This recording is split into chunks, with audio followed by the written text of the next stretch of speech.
ರೇಣುಕಾಸ್ವಾಮಿ ಕೊಲೆ ಪ್ರಕರಣದಲ್ಲಿ ಜೈಲು ಪಾಲಾಗಿರುವ ನಟ ದರ್ಶನ್ಗೆ ಭಾರೀ ಸಂಕಷ್ಟ ಎದುರಾಗಿದೆ.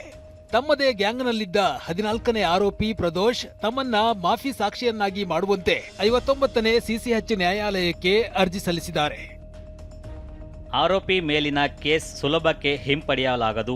ಡಾಕ್ಟರ್ ರಾಜ್ಕುಮಾರ್ ಪ್ರಕರಣದಲ್ಲಿ ಸುಪ್ರೀಂ ಕೋರ್ಟ್ ಹೇಳಿದೆ, ಕ್ಷಮಾದಾನಕ್ಕೆ ಅರ್ಜಿ ಸಲ್ಲಿಸುವ ಪದ್ಧತಿಗೆ ಪ್ರೋತ್ಸಾಹಿಸಬಾರದು. ನಾಳೆ ಈತ ಬಂದು ಸಹ ಆರೋಪಿಗಳ ವಿರುದ್ಧ ಹೇಳಿಕೆ ನೀಡಬಹುದು. ಕ್ಷಮಾದಾನದ ಬಗ್ಗೆ ವಾದಿಸುವ ಹಕ್ಕು ಸಹ ಆರೋಪಿಗೆ ಇಲ್ಲ. ಉಳಿದೆಲ್ಲ ಕಾನೂನಿನ ಹಕ್ಕುಗಳು ಆರೋಪಿಗೆ ಇದೆ. ಕೋಳಿ ಕೇಳಿ ಕಾರ ಅರೆಯಬೇಕಿಲ್ಲವೆಂದು ವಾದ. ಕ್ಷಮಾದಾನದ ಬಗ್ಗೆ ನಿರ್ಧರಿಸಲು ಪ್ರಾಸಿಕ್ಯೂಷನ್ ಕೋರ್ಟ್ ಸಮರ್ಥ. 14ನೇ ಆರೋಪಿ ಪ್ರದೋಷ್ ಪಾತ್ರ ಮಹತ್ವದ್ದಾಗಿದೆ. ರೇಣುಕಾಸ್ವಾಮಿಗೆ ದರ್ಶನ್ ಹೊಡೆದಾಗ ಪ್ರದೋಷ್ ಬೇಡ ಸರ್ ಅಂತಾನೆ. ಪ್ರತ್ಯಕ್ಷ ಸಾಕ್ಷಿಯು ಈ ಬಗ್ಗೆ ಹೇಳಿಕೆ ನೀಡಿದ್ದಾನೆ. ಪ್ರದೋಷ್ ಅರ್ಜಿಗೆ ದರ್ಶನ್ ವಕೀಲರ ಆಕ್ಷೇಪ ಹಿನ್ನೆಲೆಯಲ್ಲಿ ಸಹ ಆರೋಪಿಗಳಿಗೆ ಆಕ್ಷೇಪಣೆಯ ಅವಕಾಶ ನೀಡಬೇಕೇ ಬೇಡವೇ ಅನ್ನೋ ಬಗ್ಗೆ ಆಗಸ್ಟ್ 10ಕ್ಕೆ ಜಡ್ಜ್ ಸುಜಾತಾ ಮಡಿವಾಳಪ್ಪ ಸಾಮ್ರಾಣಿ ಅವರು ಆದೇಶವನ್ನ ಕಾಯ್ದಿರಿಸಿದ್ದಾರೆ. ರೇಣುಕಾಸ್ವಾಮಿ ಕೊಲೆ ಪ್ರಕರಣದ 14ನೇ ಆರೋಪಿ ಪ್ರದೋಷ್ ಸಲ್ಲಿಸಿದ್ದ ಅರ್ಜಿಯನ್ನ ಸ್ವೀಕರಿಸಿದ ನ್ಯಾಯಾಲಯ ವಿಚಾರಣೆಯನ್ನ ನಡೆಸಿದೆ. ಈ ವಿಚಾರಣೆ ನಡೆಯುವಾಗ ಇನ್ನಿಬ್ಬರು ಆರೋಪಿಗಳು ತಮ್ಮನ್ನ ಮಾಫಿ ಸಾಕ್ಷಿಗಳೆಂದು ಪರಿಗಣಿಸುವಂತೆ ಕೋರಿ ಮುಂದೆ ಬಂದಿದ್ದಾರೆ. ಪ್ರಕರಣದ 8ನೇ ಆರೋಪಿ ರವಿಶಂಕರ್ ಮತ್ತು 10ನೇ ಆರೋಪಿ ವಿನಯ್ ಪರ ವಕೀಲರು ನ್ಯಾಯಾಲಯದ ಮುಂದೆ ಅಚ್ಚರಿಯ ಹೆಜ್ಜೆ ಇಟ್ಟಿದ್ರು. ಈ ಬೆಳವಣಿಗೆ ದರ್ಶನ್ ಮತ್ತು ಅವರ ಬೆಂಬಲಿಗರಿಗೆ ಕಾನೂನು ತೊಡಕುಗಳನ್ನ ಮತ್ತಷ್ಟು ಹೆಚ್ಚಿಸುವ ಎಲ್ಲಾ ಲಕ್ಷಣಗಳನ್ನ ತೋರ್ತಾ ಇದೆ. ಹತ್ಯೆ ಮತ್ತು ಸಾಕ್ಷ್ಯ ನಾಶದಲ್ಲಿ 10ನೇ ಆರೋಪಿ ವಿನಯ್ ಪಾತ್ರದ ಬಗ್ಗೆ ಆರೋಪ ಇತ್ತು. ಇನ್ನು ಕೊಲೆ ನಡೆದ ಪಟ್ಟಣಗೆರೆ ಶೆಡ್ ವಿನಯ್ ಸಂಬಂಧಿಕರದ್ದಾಗಿದೆ. 9ನೇ ಆರೋಪಿ ಧನ್ರಾಜ್ನನ್ನ ದರ್ಶನ್ಗೆ ಪರಿಚಯಿಸಿದ್ದು ವಿನಯ್ ಆಗಿದ್ದ. ಇನ್ನು ಕೊಲೆ ಬಳಿಕ ಪ್ರಕರಣವನ್ನ ಮುಚ್ಚಿ ಹಾಕೋದಕ್ಕೆ ಪ್ರಯತ್ನ ನಡೆದಿದ್ದು, ಸಾಕ್ಷ್ಯ ನಾಶಕ್ಕೆ ಸ್ಥಳೀಯ ಪೊಲೀಸರೊಬ್ಬರ ನೆರವು ಪಡೆದ ಆರೋಪ ಕೇಳಿಬಂದಿತ್ತು. ಸಚಿವ ಸ್ಥಾನ ಸಿಗದೇ ಇದ್ದಿದ್ದಕ್ಕೆ ಅಸಮಾಧಾನಗೊಂಡಿರುವ ಹಿರಿಯ ಶಾಸಕರನ್ನ ರಣದೀಪ್ ಸಿಂಗ್ ಸುರ್ಜೇವಾಲಾ ಮತ್ತು ಸಿಎಂ ಡಿಕೆ ಶಿವಕುಮಾರ್ ಭೇಟಿಯಾಗಿ ಮನವೊಲಿಸ್ತಾ ಇದ್ದಾರೆ. ಬುಧವಾರ ಶಾಸಕ ಎಂ ಕೃಷ್ಣಪ್ಪ ಮನೆಗೆ ಭೇಟಿ ನೀಡಿದ್ದ ಸಿಎಂ ಹಾಗೂ ಸುರ್ಜೇವಾಲಾ ತಪ್ಪಾಗಿದೆ, ಸರಿಪಡಿಸ್ತೀವಿ ಎನ್ನುವ ಭರವಸೆಯನ್ನ ಕೊಟ್ಟಿದ್ದಾರೆ. ಎಚ್.ಕೆ. ಪಾಟೀಲ್ಗೂ ಇದೇ ಭರವಸೆಯನ್ನ ನೀಡಲಾಗಿದ್ದು, ಸಚಿವ ಸ್ಥಾನ ಬಿಟ್ಟು ಬೇರೆ ಅವಕಾಶ ಬೇಡ ಅಂತ ಹಿರಿಯ ಶಾಸಕರು ಹೇಳಿದ್ದಾರೆ. ತಪ್ಪು ಸರಿಪಡಿಸುವುದು ಅಂದ್ರೆ ಹಾಲಿ ಸಚಿವರ ತ್ಯಾಗನ? ಹಿರಿಯ ಶಾಸಕ ಕೃಷ್ಣಪ್ಪ ಬೇಸರವನ್ನ ತಣಿಸಲು ಹಾಲಿ ಸಚಿವರ ತ್ಯಾಗಕ್ಕೆ ಚರ್ಚೆಯ? ಕೃಷ್ಣಪ್ಪಗೆ ಸ್ಥಾನ ನೀಡಲು ಒಕ್ಕಲಿಗ ಸಚಿವರೊಬ್ಬರು ತ್ಯಾಗ ಮಾಡಬೇಕಾ? ಅಸಮಾಧಾನಿತರಿಗೆ ಸಚಿವ ಸ್ಥಾನ ನೀಡಲು ಒಪ್ಪುತ್ತಾರಾ ಹಾಲಿ ಸಚಿವರು? ಈ ರೀತಿ ಭಾರಿ ಪ್ರಶ್ನೆಗಳನ್ನ ಹುಟ್ಟುಹಾಕಿದೆ. ಬುಧವಾರ ಕಾಂಗ್ರೆಸ್ ಹಿರಿಯ ಶಾಸಕ ಎಚ್.ಕೆ. ಪಾಟೀಲ್ ನಿವಾಸಕ್ಕೆ ರಾಜ್ಯ ಕಾಂಗ್ರೆಸ್ ಉಸ್ತುವಾರಿ ಸುರ್ಜೇವಾಲಾ ಮತ್ತು ಕೆಪಿಸಿಸಿ ಅಧ್ಯಕ್ಷ ಬಿಕೆ ಹರಿಪ್ರಸಾದ್ ಭೇಟಿ ನೀಡಿ ಮಾತುಕತೆಯನ್ನ ನಡೆಸಿದ್ರು.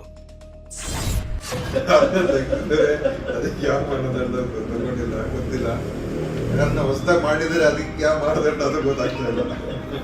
ಇದು ಒಂದು ರೀತಿ ಯಾವತ್ತೂ ಈ ತರ ಆಗಿಲ್ಲ ಸರ್. ಹೊಸದಾಗಿ ಮಾಡಿದ್ರೆ ಯಾವ ಮಾನದಂಡ ಅಂತ ಗೊತ್ತಿಲ್ಲ.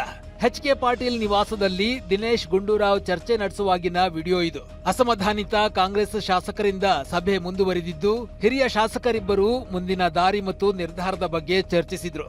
ಎಚ್.ಕೆ. ಪಾಟೀಲ್ ಭೇಟಿ ಬಳಿಕ ಮಾತನಾಡಿದ ದಿನೇಶ್ ಗುಂಡೂರಾವ್, ಸಂಪುಟ ವಿಸ್ತರಣೆ ಎಲ್ಲವೂ ಮುಗಿದ ಅಧ್ಯಾಯ ಅಂದ್ರು. ಇಲ್ಲ ನೋಡಿ, ನನಗೆ ಹರಿಪ್ರಸಾದ್ ಅವರು ಅಧ್ಯಕ್ಷರು ಬಂದು ಭೇಟಿ ಮಾಡಿ ಹೋಗಿದ್ದಾರೆ. ಸೊ ಅದರಿಂದ ನಾನು ಇನ್ನೇನು ಅದ್ರ ಬಗ್ಗೆ ನಾನೇನು ಭೇಟಿ ಆಗಬೇಕು ಅಂತ ನಂದೇನೇನೂ ಇಲ್ಲ.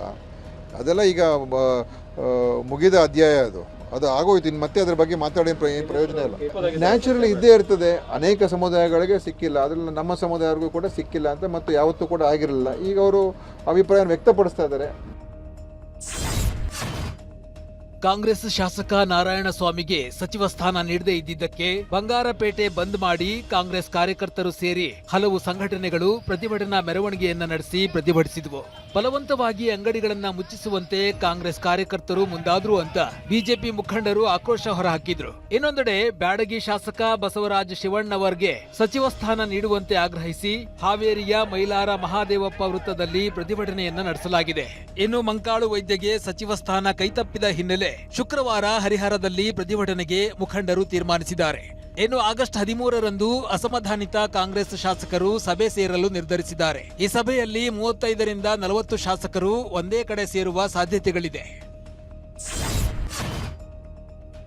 ಮಾಜಿ ಸಿಎಂ ಸಿದ್ದರಾಮಯ್ಯ ಕೊನೆ ಘಳಿಗೆಯಲ್ಲಿ ನನಗೆ ಕೈಕೊಟ್ರು, ನನ್ನನ್ನ ಬಿಟ್ಟು ನರೇಂದ್ರ ಸ್ವಾಮಿಗೆ ಒತ್ತು ಕೊಟ್ಟಿದ್ದಾರೆ ಅಂತ ಸಿದ್ದರಾಮಯ್ಯ ವಿರುದ್ಧ ಶಾಸಕ ನಾರಾಯಣ ಸ್ವಾಮಿ ಬೇಸರ ಹೊರಹಾಕಿದ್ದಾರೆ. ಮತ್ತೊಂದೆಡೆ ಸಿದ್ದರಾಮಯ್ಯ ವಿರುದ್ಧ ಮುನಿಸಿಕೊಂಡಿರುವ ರಾಘವೇಂದ್ರ ಹಿಟ್ನಾಳ್ ಶಾಸಕ ಸ್ಥಾನಕ್ಕೆ ರಾಜೀನಾಮೆ ನೀಡಲು ಚಿಂತನೆ ನಡೆಸಿದ್ದಾರೆ. ಇನ್ನು ನಮ್ಮ ಪರ ಸಿದ್ದರಾಮಯ್ಯ ವಾದ ಮಂಡಿಸಿಲ್ಲ ಅಂತ ಅಹಿಂದ ಶಾಸಕರು ಅಸಮಾಧಾನಗೊಂಡಿದ್ದಾರೆ. ಮಾಜಿ ಸಚಿವ ಎಚ್.ಸಿ. ಮಹದೇವಪ್ಪ ಕೂಡ ತೀವ್ರ ಬೇಸರಗೊಂಡಿದ್ದು, ಈ ಕಾರಣಕ್ಕೆ ಮಹದೇವಪ್ಪ ದೆಹಲಿಗೆ ತೆರಳಿದ್ದಾರೆ. ಹೈಕಮಾಂಡ್ ನಾಯಕರ ಜೊತೆ ಮಾತುಕತೆ ನಡೆಸಲಿದ್ದಾರೆ. ಆಗಸ್ಟ್ 14ರಂದು ಸಭಾಪತಿ ಸ್ಥಾನಕ್ಕೆ ರಾಜೀನಾಮೆ ನೀಡಲು ಬಸವರಾಜ ಹೊರಟ್ಟಿ ನಿರ್ಧರಿಸಿದ್ದಾರೆ. ಸಭಾಪತಿಯವರನ್ನ ಸಿಎಂ ನಿವಾಸಕ್ಕೆ ಕರೆಸಿಕೊಂಡ ವಿಚಾರಕ್ಕೆ ಪ್ರತಿಕ್ರಿಯಿಸಿದ ಪರಿಷತ್ ವಿಪಕ್ಷ ನಾಯಕ ನಾರಾಯಣ ಸ್ವಾಮಿ ಈ ರೀತಿ ಒತ್ತಡ ಹೇರೋದು ಸರಿಯಲ್ಲ ಅಂದ್ರು. ನೀವು ರಾಜೀನಾಮೆ ಕೊಡಿ ಅಂತೇಳಿ ಬೆಣ್ಣಿದ್ದಾರೆ. ಮುಖ್ಯಮಂತ್ರಿಗಳು 2 ಸರಿ ರಾಜೀನಾಮೆ ಕೊಡು ಅಂತ ಹೇಳಿದರು. ನೀನು ಅವ್ರು ನನಗೆ ಕರೆದು ಇಲ್ಲ ನಮಗೆಲ್ಲ ಮೇಲಿಂದ ಮೇಲೆ ಇದು ಬರೋದೈತಿ ಹೈಕಮಾಂಡಿಂದ, ಮತ್ತು ನೀವು ದಯಮಾಡಿ ರಾಜೀನಾಮೆ ಕೊಡ್ರಿ ಅಂದರು. ಆಯಿತು, ಇದು ನಾವು ಅವಿಶ್ವಾಸ ನಿರ್ಣಯವನ್ನು ಮಂಡಿಸಾಕತ್ತೀವಿ, ಅವಿಶ್ವಾಸ ನಿರ್ಣಯ ಮಂಡಿಸ್ತೀವಿ, ಅದಕ್ಕೆ ನೋಡಿ ಅಂದರು. ಸದನದಲ್ಲಿ ಈ ಬೇಡಪ್ಪ ಅನ್ನೋಂಥ ಅಭಿಪ್ರಾಯ ಬಂದಾಗ ನಾ ಇಲ್ಲಿ ಕುರ್ಚಿ ಮೇಲೆ ಮುಂದೆ ಕೂತ್ಕೊಳ್ಳೋದಿಲ್ಲ, ನಾನು ರಾಜೀನಾಮೆ ಕೊಟ್ಟು ಹೋಗೋಣ ಅಂತ ಹೇಳಿದೆ. ಮುಖ್ಯಮಂತ್ರಿಗಳು ಸಭಾಪತಿಯವರ ಮನೆಗೆ ಹೋಗ್ಬೋದಾಗಿತ್ತು. ಅದು ಸೌಹಾರ್ದ ಭೇಟಿಯಾಗಿರಲಿ ಅಥವಾ ರಾಜೀನಾಮೆ ವಿಚಾರ ಇರಲಿ, ಏನೇ ಇದ್ರೂ ಅಲ್ಲಿ ಹೋಗಿ ಮಾತಾಡಬೇಕಾಗಿತ್ತು. ಆದರೆ ಅವರನ್ನೇ ಮನೆಗೆ ಕರೆಸ್ಕೊಂಡು ನೀವು ರಾಜೀನಾಮೆ ಕೊಡಬೇಕು ಅಂತ ಒತ್ತಡ ಹಾಕಿದ್ದು ಸರಿಯಲ್ಲ. ಅಂತ ಹಿರಿಯ ಮುತ್ಸದಿಗೆ ಇಂಥ ಪರಿಸ್ಥಿತಿ ಬರಬಾರ್ದು. ಯಾಕೆಂದ್ರೆ 8 ಬಾರಿ ವಿಧಾನ ಪರಿಷತ್ನ ಸದಸ್ಯರಾಗಿ ಅವರು ಒಳ್ಳೆ ರೀತಿಯಲ್ಲಿ ಕ್ಷೇತ್ರವನ್ನು ಬೆಳೆಸ್ಕೊಂಡು ಹೋಗಿ ಮತ್ತೆ ಎಲ್ಲ ಪಕ್ಷದಲ್ಲೂ ಕೂಡ ಒಂದು ಒಳ್ಳೆಯ ರೀತಿಯಲ್ಲಿ ಇದು ವಾತಾವರಣವನ್ನು ಸೃಷ್ಟಿ ಮಾಡಿಕೊಂಡಿದ್ದಂಥವರು ಹೊರಟ್ಟಿ ಅವರು. ಈ ದೇಶ ಹಿಂದೂ ರಾಷ್ಟ್ರ ಆಗಬಾರ್ದು, ಹಿಂದೂ ರಾಷ್ಟ್ರವಾದ್ರೆ ಜಾತಿ ವ್ಯವಸ್ಥೆ ಮತ್ತೆ ಬರುತ್ತೆ. ಹೀಗಾಗಿ ಹಿಂದೂ ರಾಷ್ಟ್ರಕ್ಕೆ ನಮ್ಮ ವಿರೋಧ ಅಂತ ನಗರಾಭಿವೃದ್ಧಿ ಸಚಿವ ಯತೀಂದ್ರ ಹೇಳಿದ್ದಾರೆ. ಯತೀಂದ್ರರ ಮಾತಿಗೆ ತಿರುಗೇಟು ಕೊಟ್ಟಿರುವ ವಿಪಕ್ಷ ನಾಯಕ ಆರ್ ಅಶೋಕ್ ಅವರಿಗೆ ಹಿಂದೂ ಧರ್ಮ ಅಂದ್ರೆ ಆಗಲ್ಲ, ಪಾಕಿಸ್ತಾನ ಜಿಂದಾಬಾದ್ ಅನ್ನೋರಿಗೆ ಬೆಂಬಲ ಕೊಡ್ತಾರೆ, ಕಾಂಗ್ರೆಸ್ನವರಿಗೆ ಹಿಂದುತ್ವದ ಬಗ್ಗೆ ಮಾತನಾಡಲು ಯಾವುದೇ ನೈತಿಕತೆ ಇಲ್ಲ ಎಂದಿದ್ದಾರೆ. ಹಿಂದೂ ರಾಷ್ಟ್ರ ಆಗೋಯ್ತು ಅಂತಂದ್ರೆ ಹಿಂದೂ ಈಗಾಗಲೇ ಹೇಳಿದಾಗ ಹಿಂದೂ ಧರ್ಮದ ಮೂಲ ಪರಿಕಲ್ಪನೆನೇ ಜಾತಿ ವ್ಯವಸ್ಥೆ, ವರ್ಣ ವ್ಯವಸ್ಥೆ. ಅದೇ ಮತ್ತೆ ಆ ವ್ಯವಸ್ಥೆನೇ ಬಂದ್ಬಿಡುತ್ತೆ. ನಾವೆಲ್ಲರೂ ಮತ್ತೆ ಶೋಷಿತರಾಗಬೇಕಾಗುತ್ತೆ. ಮತ್ತೆ ಅಲ್ಪಸಂಖ್ಯಾತರಂತೂ ಹೇಳಂಗೆ ಇಲ್ಲ, ಅವ್ರು 2ನೇ ದರ್ಜೆ ಪ್ರಜೆಗಳಾಗಿ ಬದುಕಬೇಕಾಗುತ್ತೆ. ಕಾರಿಡಾರಲ್ಲೇ ವಿಧಾನಸೌಧ ಕಾರಿಡಾರಲ್ಲೇ ಪಾಕಿಸ್ತಾನ ಜಿಂದಾಬಾದ್ ಅಂದವ್ರಿಗೆ ರಾಜ್ಯಸಭಾ ಕೊಟ್ಟು ಗೌರವ ಕೊಟ್ಟಿರುವಂಥ ಪಾರ್ಟಿ. ಅವರಿಂದ ನಾವು ಹಿಂದುತ್ವದ ವಿಚಾರವನ್ನು ಕಲಿಯೋಕ್ಕೆ ಅವಶ್ಯಕತೆನೇ ಇಲ್ಲ. ಸಚಿವ ಪುಟ್ಟರಂಗಶೆಟ್ಟಿ ಬರ ಅಧ್ಯಯನದ ವೇಳೆ ವಿಶೇಷ ಚೇತನರಿಗೆ ವೇತನ ಬರುತ್ತಿಲ್ಲ ಅಂತ ಪೋಷಕರು ಅಳಲು ತೋಡ್ಕೊಂಡ್ರು. ಚಾಮರಾಜನಗರ ತಾಲೂಕಿನ ಹಳೇಪುರ ಗ್ರಾಮದಲ್ಲಿ 6 ತಿಂಗಳಿಂದ ವಿಕಲಚೇತನರಿಗೆ ವೇತನ ಬರುತ್ತಿಲ್ಲ. ಡಿಸಿ ಕಚೇರಿಗೆ ಅಲೆದು ಸಾಕಾಗಿದೆ, ಪರಿಹಾರ ಕೊಡಿಸಿ, ಇಲ್ಲವಾದ್ರೆ ಮಗನಿಗೆ ವಿಷ ಕೊಟ್ಟು ನಾವು ವಿಷ ಸೇವಿಸಬೇಕಾಗತ್ತೆ ಅಂತ ಅಳಲು ತೋಡ್ಕೊಂಡ್ರು.